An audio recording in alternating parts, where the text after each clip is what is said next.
जी सुनिए, राहुल का टिफिन दे आइए उसके ऑफिस में। राहुल की माँ बोली, क्या राहुल आज साथ में टिफिन लेकर नहीं गया?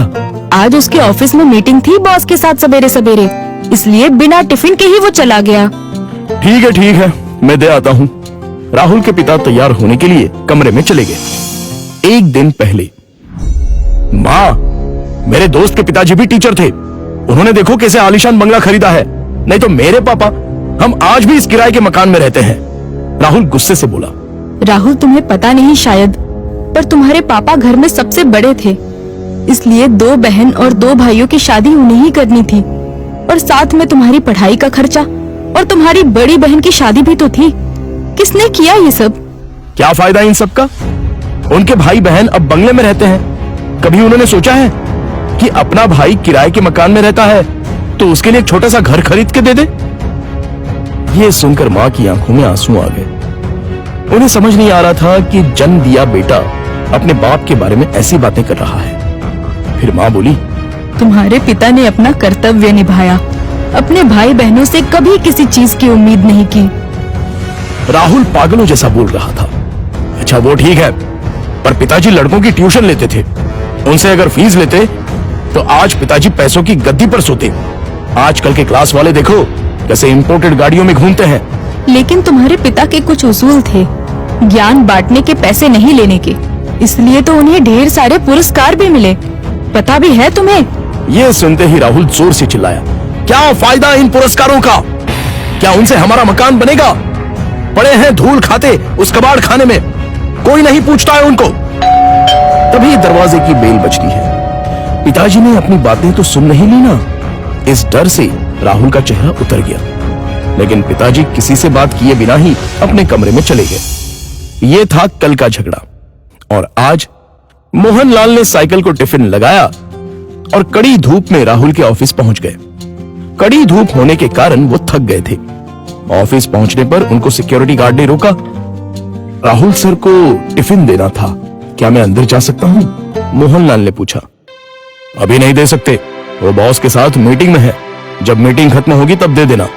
चलो यहां से हटो, बॉस तुम्हें देखना नहीं चाहिए। अगर बॉस को दिख गए तो मेरी हालत खराब हो जाएगी। चलो जाओ उधर, गार्ड बोला। मोहनलाल कुछ ही दूरी पर धूप में खड़े रहे। मीटिंग 1 घंटे से ऊपर तक चली। उनके पैर में दर्द होने लगा। तभी ऑफिस के केबिन का दरवाजा खुलने की आवाज आई। बॉस के पीछे पीछे राहुल भी आया। धूप में खड़े हुए पिताजी को देखकर वो मचलाया। चलते चलते बॉस की नजर मोहनलाल पर पड़ गई। गाड़ी में बैठने की बजाय वो वहीं खड़े रहे। वो सामने धूप में कौन खड़ा है?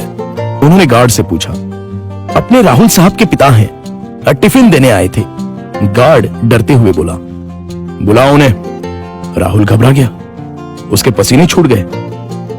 उसे अपने पिता पर बहुत गुस्सा आया। गार्ड के बुलावे पर मोहनलाल अंदर आए। बॉस उनके पास गए और बोले, आप मोहनलाल सर हैं ना? सरकारी स्कूल में आप ही टीचर थे ना? हाँ, पर आप कैसे पहचानते हैं मुझे? कुछ समझने से पहले ही बॉस ने मोहनलाल के पैर छुए। राहुल और सब लोग ये देखकर हक्का बक्का रह गए। सर, मैं विजय, आपका स्टूडेंट था। आप मुझे पढ़ाने के लिए घर आते थे। हाँ, याद आया। बाप रे, तुम तो बहुत ही बड़े हो गए हो।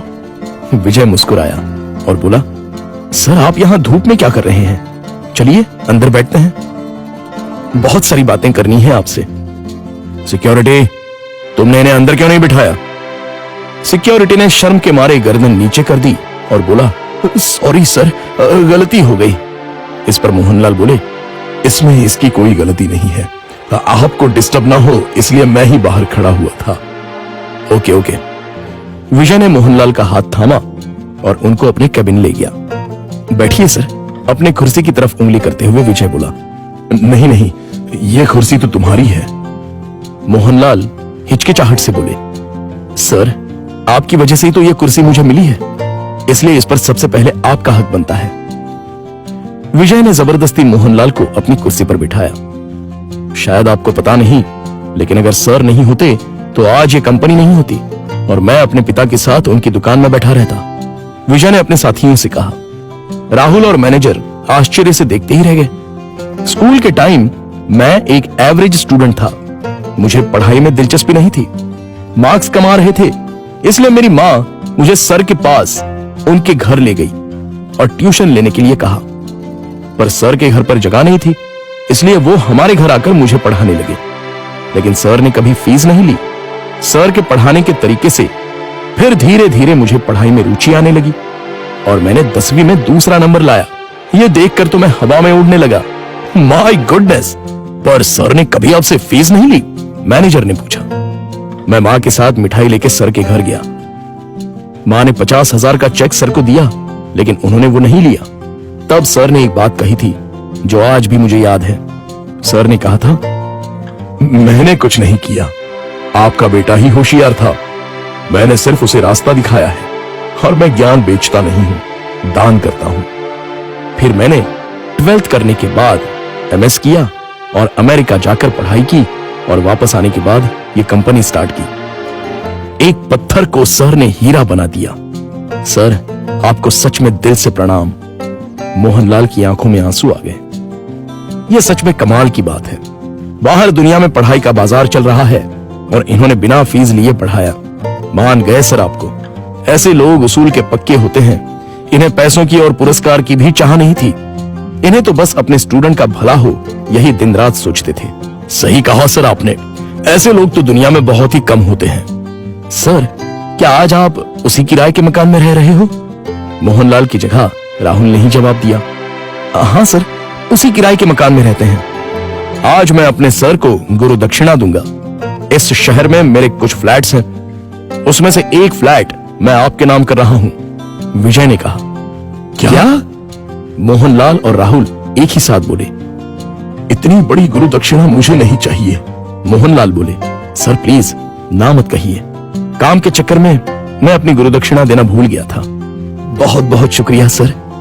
शुक्रिया मुझे नहीं, अपने पिता को कहो और मुझसे एक वादा करो कि तुम अपने पिता के अंतिम सांस तक उनके साथ रहोगे। हाँ सर, मैं वादा करता हूं। राहुल इमोशनल हो गया और उसकी आंखों से आंसू आ गए। तो दोस्तों, आपसे गुजारिश है कि कभी भी अपने पिता से यह मत पूछिए कि उन्होंने आपके लिए क्या किया और क्या कमाया है। जो कुछ कमाना है वो अपने दम पे कमाओ। उन्होंने हमें जो पढ़ाई और संस्कार दिए हैं वही आपको कमाने में मदद करेंगे। धन्यवाद।